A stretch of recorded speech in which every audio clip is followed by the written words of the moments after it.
This podcast could potentially have adult language, adult themes, definitely drinking, and possibly the possibility of sexual content. Listener discretion is advised.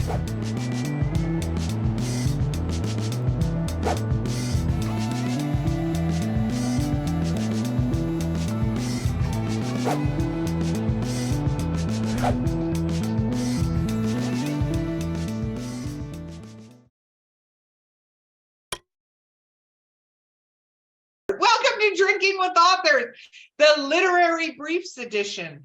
I am your host, Erica Lance. My co-host today is the amazing Bo Lake. Do not forget to like and subscribe to us. And our guest today is Kelly Hitchcock. Woo! Okay, let's talk about what we're drinking. I only have a little bit left of this, but it's mainly gin, so I'm probably just going to chug it.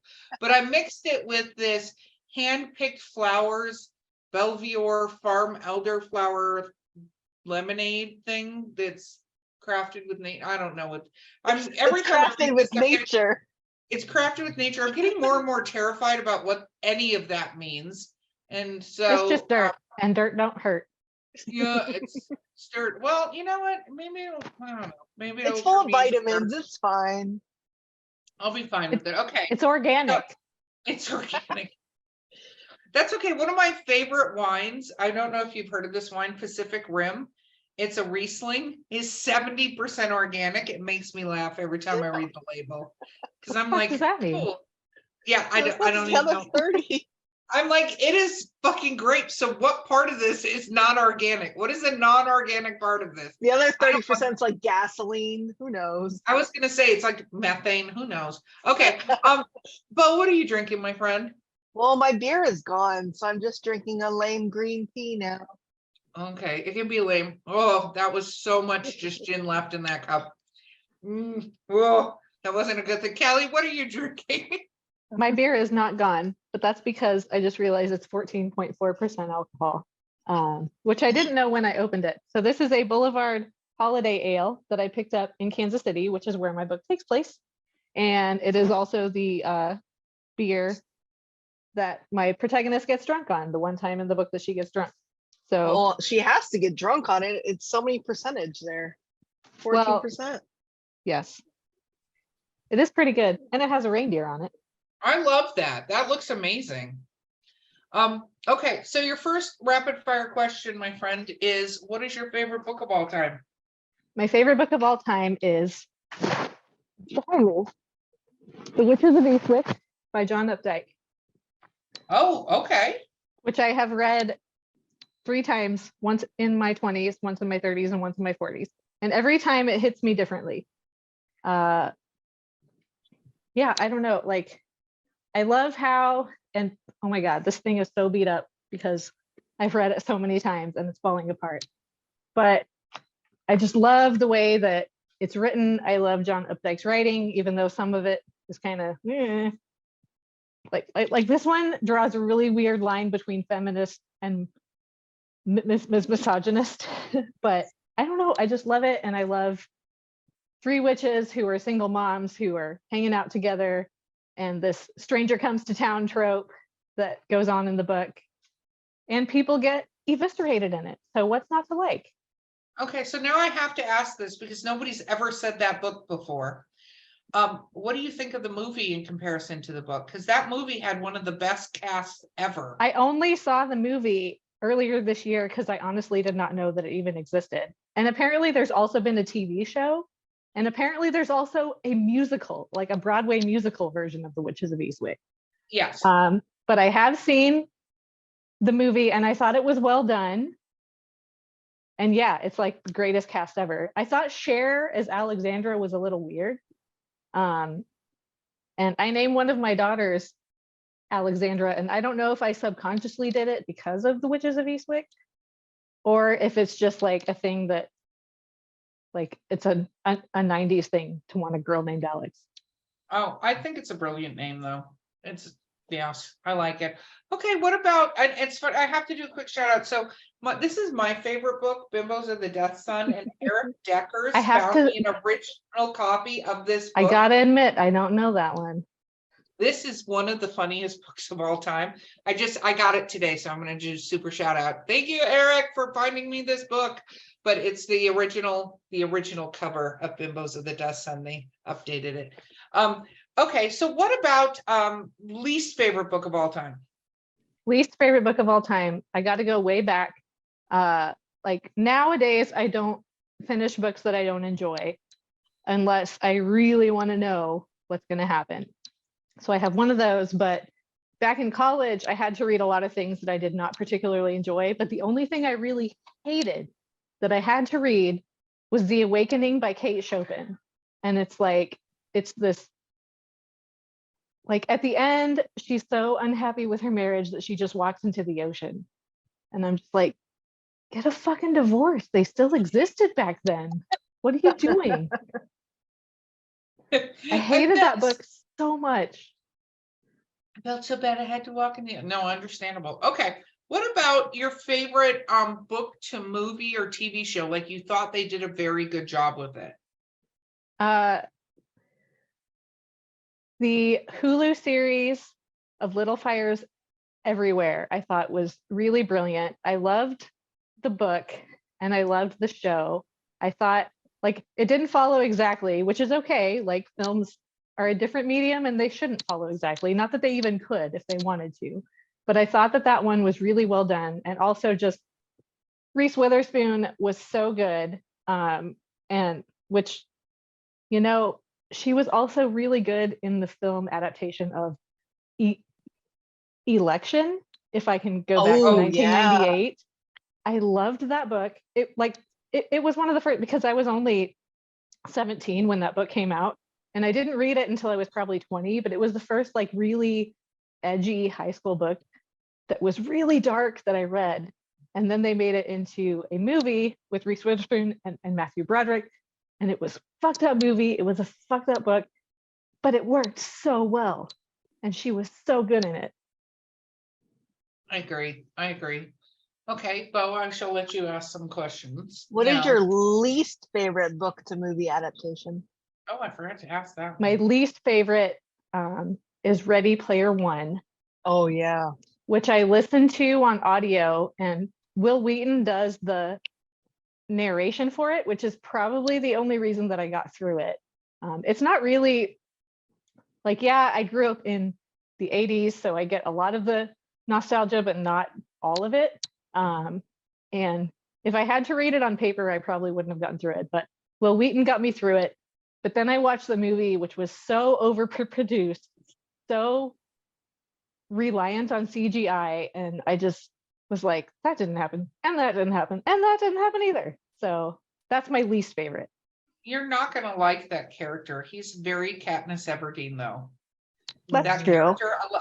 For those, and first of all, I love Will Wheaton, so I absolutely listen to books he reads just because I like to hear Will Wheaton talk. Because he's great at it.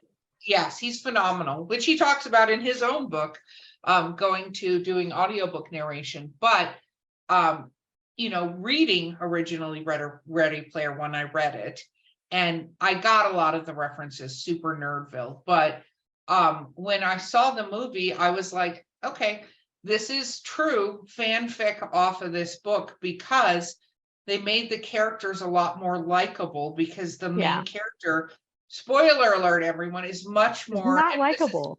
He's not likable, but I actually enjoy when somebody can keep a character not very likable in a way, but have the story around them be redeeming, which is what I feel the Hunger Games is. Like, Katniss Everdeen is a shit show.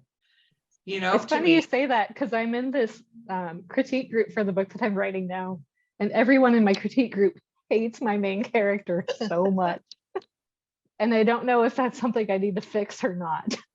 I don't see, I mean, it depends on what you want to do with your book, but I absolutely I thought Hunger Games, just the book series, I really enjoyed it, but I enjoyed it because the whole time, the characters around her make her okay. Yeah, Katniss isn't great. No, she's not, but the same with Ready Player One, the characters around make that story, make it what it is. And then he did a book too, which I was like, you should not have done that. But That is my own personal. I don't know of that one. I mean, I know of it, but I have not read it because I'm like, no, the It's first one was movie, enough. so that you get to hear him talk Okay. for a time, so it might be worth it there. Okay. What about what is your favorite weird food combination? So I have worked a lot of pizza jobs. I have 6 years of pizza experience under my belt. So I've put basically everything on a pizza that you can put on a pizza. And my favorite thing to put on pizza is pears. Oh, So if you think the Pears. pineapple on pizza is good, pears is like next level. It's the best thing to put on a pizza. I actually love pears, but I'm also a big fan of like putting the hummus on the pizza or the pears and the arugula. Like I like to put weird shit on my pizza, but I get it. Yeah. And I also put sour cream on my omelets, which a lot of people think is weird, but I don't know why people think that's weird. I don't think I love fucking sour cream. I'll put sour cream on anything. Right, exactly. But yeah, Is there pears on anything- pizza. Yeah. Is there anything that you've tried to eat and then you're like, I will never ever do that again? I mean, just like things that are too spicy. I Okay. grew up in the Midwest. They can't be too spicy, no. No, don't you know? I'm from Minnesota. I'm gonna see my relatives in like a week or so. So this is gonna happen. Oh gosh. The Yeah. one marathon that I did was the Twin Cities Marathon. Oh, really? Yeah. Yep. No, my parents are outside of the Twin Cities at this time. Oh yeah? And my boyfriend teases me anytime. He's like, Did you talk to your stepmom? Yeah, that's a thing. Yeah, It because comes out after you talk to the parents. It's a thing. yeah, you talk to the parents. A friend of mine's from West Virginia. You're when like, she so I talks just to her, talked to my mom.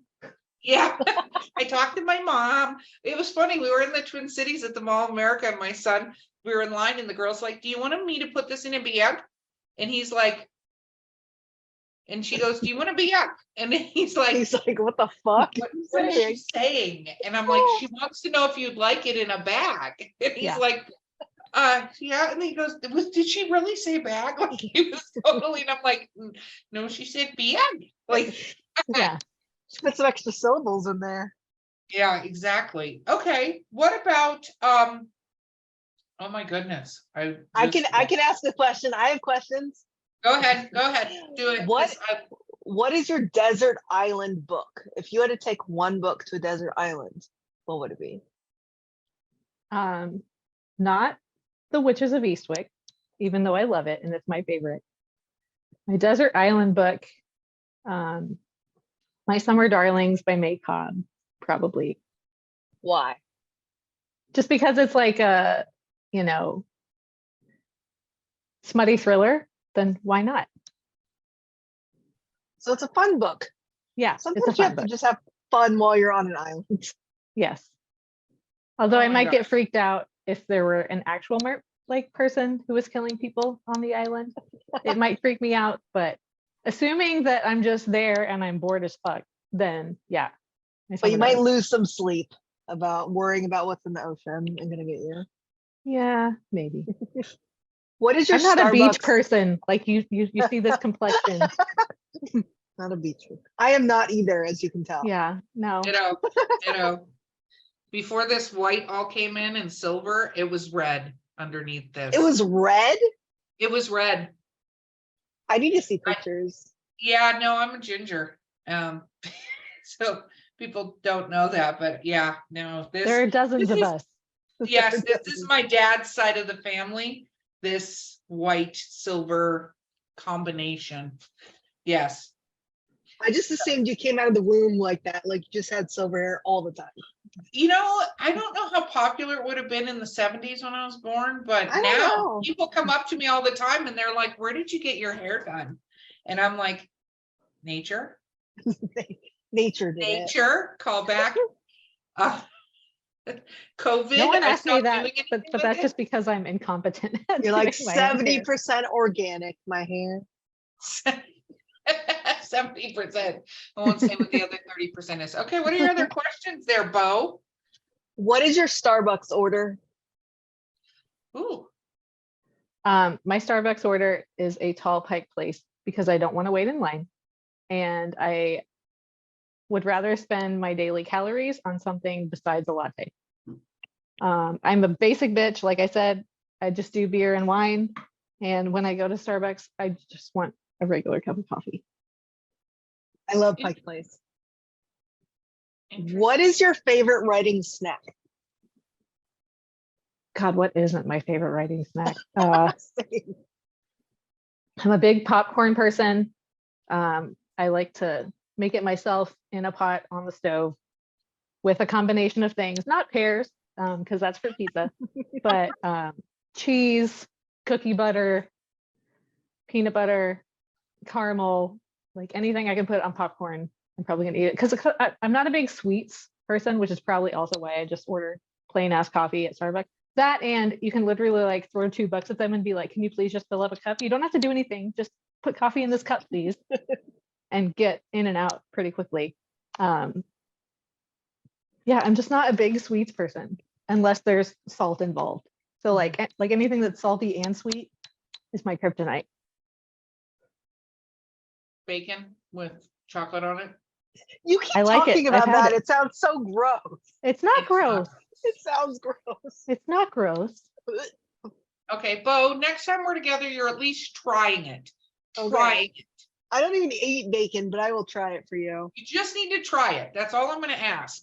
I don't eat bacon either. I just inhale it and forget it happened. You're like, if I don't chew it, it doesn't count. It's a food group. Bacon is a legitimate food group. Okay, what world would you live in? If you could live in any literary world, what world would you want to live in? Is there a literary world where everybody shoots lasers out of their eyes? Because that's all I want out of life, is to be able to shoot lasers out of my eyes. At people? You could just be in like the Scanners world where their heads. I mean, definitely at people. Definitely. Yeah. I mean, why else would you do Why that? else have it if you can't use it for that? Like Narnia is the obvious answer because I live in Texas and it's fucking hot all the time. So going to Narnia where it's cold and being able to see lions and super fun things and have adventures and not a lot of people, that would be nice. That's the obvious answer. I don't have a better one than that. I don't know. Narnia is a little dangerous. I can go with it. I can go. I'm okay with danger. Danger. We are good with danger. What about if you could be any literary person from a book, but you have to live their life, who would you be? If I could, I just read this book called Night Bitch by Rachel Yoder. And if you're not familiar, it's a book about a new mom who has to quit her job because she doesn't make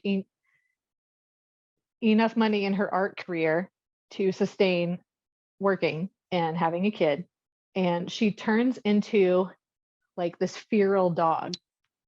Not that I want to be a feral dog, but I would love like just being able to live your life without any like boundaries or limits, go shit on your neighbor's lawn, go tear into a giant steak and not think about what anybody thinks.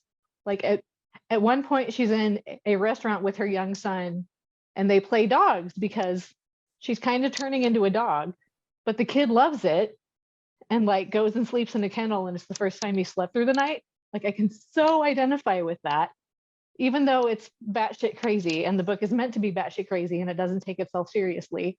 And she does like get invited to MLM parties with other moms. I would absolutely be the night bitch. 100%. I love that. What are your kids' favorite books right now? Besides, I Want a Hippopotamus for Christmas, Kill Me Now.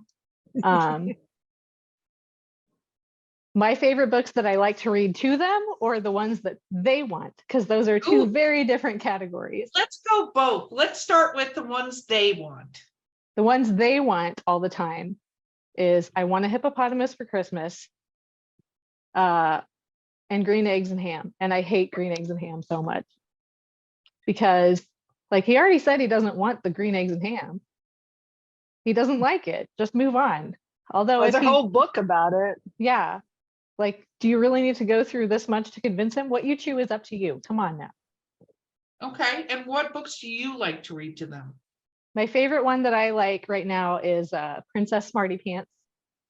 It's about a princess who doesn't need a prince, and Uni the Unicorn, which is about a unicorn who believes that little girls are real, as opposed Aw. to, I know, it's so cute, as opposed to like a little girl who believes that unicorns are real. So they're both thinking about each other and believing in each other, and it's so cute. That sounds adorable. Oh my gosh, I'll have to get that one for my granddaughter. Bo, what about you? Next question. If you had to dedicate your book to a celebrity, who would it be? No, I do not follow a lot of celebrities. It's not a big thing for me. So thank you for this awful question. You're welcome. We aim You're to please welcome. here, drinking with We authors. do. Yep. Kristen Chenoweth, I love her. just because she's small but mighty and just kind of a tour de force. And I just love her. That's all. Yeah. I agree. What about, oh my gosh, I had the question and then it just departed. Hold on. Oh, who would you cast in your book? Who would be the lead character? In my book, so my main character's name is Anne Josephson. And I picked Anne Hathaway, not because they're both Anne, but just because she kind of has that average like girl next door kind of look to her.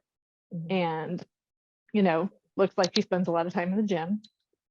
And then I always think of Paul Rudd as the male lead, but maybe that's just because Paul Rudd's from Kansas City. I don't know. I think Paul Rudd is amazing, and Everybody thinks Paul Rudd is amazing because He he is is. amazing. Yeah. He is. And he's ageless, so he could play anybody between like the ages of 20 and 60. And It's true. It's true. If we didn't believe the aliens were here yet, we should just look at some of these celebrities. Bo, Who plays you in the movie about your life? I mean, I feel sorry for whoever has to be in that movie because it's going to be both fucked up and boring at the same time. I would say that the person who I get told I look the most like is Julianne Moore, but she's probably too old to play me at this point. she's pretty ageless though too, I have to say. Yeah, but she's starting to go gray naturally. Yes, which And I'm is- not there yet. I keep coloring it. And I found a gray yesterday. I was like, get the fuck out. No, I had to go blonde and then I ended up gray because this started happening at 24. My dad was completely like this bright white color when he was 35. Like his entire head was this bright white color. And so he's really funny because when I did this, he was like, oh, you let your hair go. And I'm like, oh, thank you, genetics, because anyway. Okay. So if you could be any mythical creature, what would you be? Again, is there a mythical creature that shoots lasers from its eyes? Because that's all I want in life. Yes, there is. Barring that, I guess vampires, because I've always had kind of like a thing for vampire stories. But I do think that the living forever thing would get really old, no pun intended, after a while. I think so too. What is the? But you can turn into a bat, which is super cool. That can shoot lasers. What is the X-Men's name that can shoot lasers? Cyclops. There you go. But- See, done. But the mythological Cyclops is just a person with one eye, which seems like Yeah. you would have some depth perception problems. Yeah, for And sure. I already am very clumsy. I don't need depth perception problems on top of that. But yeah, Okay, well, what vampires are your favorite vampires then? Lestat, damn it. Even though he's so unlikable, I just love him. Which is why they turned into the Lestat story versus the Louis It's story. true. Everybody Yeah. forgets that the original book had nothing to do with Lestat. And What We Do in the Shadows is like my favorite thing ever. It's Oh my so gosh. amazing. I absolutely love that entire I hope thing. they never cancel that show, but they probably will. Well, actually, I'm just what's his preparing name's up myself. for People's Choice Award. Matt Berry is? Yeah, I love him so much. yeah. So I hope they don't either because I think it's got a very good cult following. I remember when the movie came out, I didn't stop laughing for the entire fucking movie. They're so I saw ridiculous. that movie 3 times in the theater because like it was at a time when like 3 shitty things happened to me and I'm like, I need to go laugh and this movie's still in the theater, so I'm gonna go see it. And then I like told everybody I knew about it, including someone who was a Jehovah's Witness, and that didn't go over very well. But otherwise, like everybody I know who I've introduced to it is like, yeah, this is the greatest thing ever. I love that. I love it. Okay, Bo, you get the final question. You see how I just did that again? All right. What is your advice to other writers? Well, like I was saying earlier, I think my advice to other writers is to not take advice on creating the perfect writing environment or routine because it doesn't exist. You just have to do what works for you. If writing at night works for you, do that. If writing in the morning works for you, do that. There is no, you have to do it at this time. You have to do it every day. If writing every day works for you, then do it. Absolutely. If it doesn't work for you, don't try to do it because it's just going to discourage you more. So whatever you find, whatever combination of things you find that works for you, just do that and keep doing it and don't give up. I love it. Okay, shameless self-promotion. How do people find you? You can find me if you Google Kelly Hitchcock, you'll probably find me, but you might also find Alfred Hitchcock and Grace Kelly because they're in a lot of the same movies. This is my book, Community Klepto. It's available everywhere that books are sold.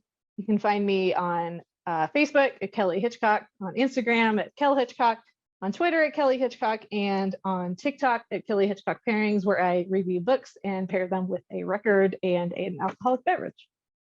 I love all of that. Thank you for being on the show with us today. Thank you You've been so much awesome. for having me. There goes my corkscrew.